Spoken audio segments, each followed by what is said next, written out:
My mom would be at all my sporting events. Let's say I was playing football, okay?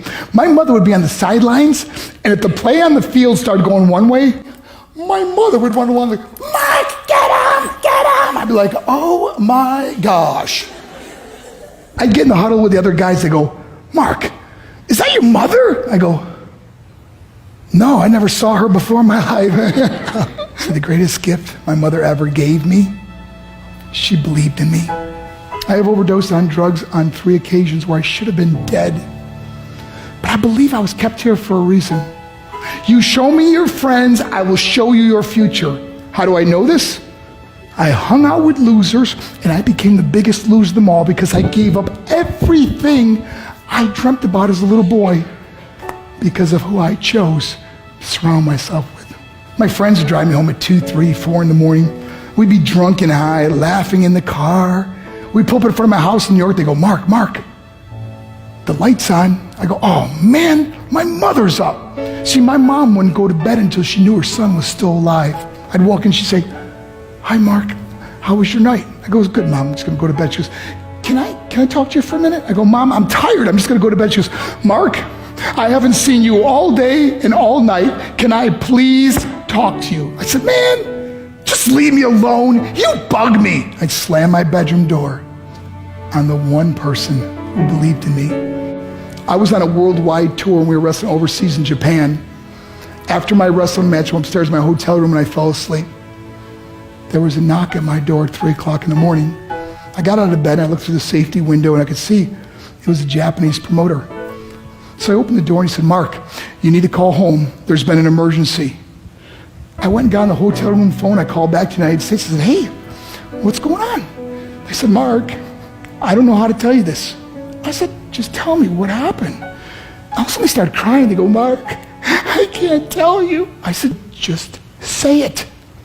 They said, Mark, your mother died. I just threw the phone down. I ran out of my hotel room. I took the elevator to the lobby, and when the doors opened up, I just ran out into the street. I mean, there was no cars, there was no people. It was 3 o'clock in the morning. And I walked down the middle of a street in Hiroshima, Japan, and I remember looking up and just saying, Mom, I am so sorry. I flew home for her funeral, and I was so nervous to walk up to her casket, so I just stood way in the back. And I kept looking from a distance. I kept thinking to myself, Mom, please wake up. Please get up. And then I finally got the nerve to walk up to her. And as I got closer, I could see my mom for the first time. I mean, she was so beautiful. She was dressed in white. I mean, she looked like an angel. And I just stood over her and I said, Mom, you are my hero. Everything I am, everything I hope to be was because of you. You loved me so much. You gave me a life. You're the only one that ever believed in me. How did I repay her? By getting drunk, by getting high, by getting stupid, by hanging out with losers? For what? All she ever wanted to do was talk to me. I wish I could talk to you now, Mom. I wish you could see what I'm doing. Why couldn't I have been a better son? We are defined by our choices. But if you surround yourself with people involved in drugs and alcohol and pills, it's a dead end. I'm not here to preach to you. I'm here to tell you I lived that life. It leads to broken hearts, broken relationships, broken dreams, and death. For what? To get high? If you have a mother or a father, when you go home, tell them how much you love them. See, my whole life was about being rich and famous. I had to be a millionaire. I had to win the race. I had to win the race at the expense of my marriage, my family, my friends. For what?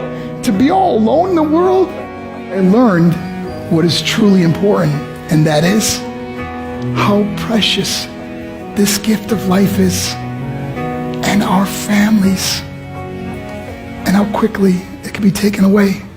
See, I no longer live in time. I live in moments. See, it's not what's in your pocket that matters. It's what's in your heart that truly matters. Love Love is just a word until somebody comes along and gives it meaning. You're the meaning.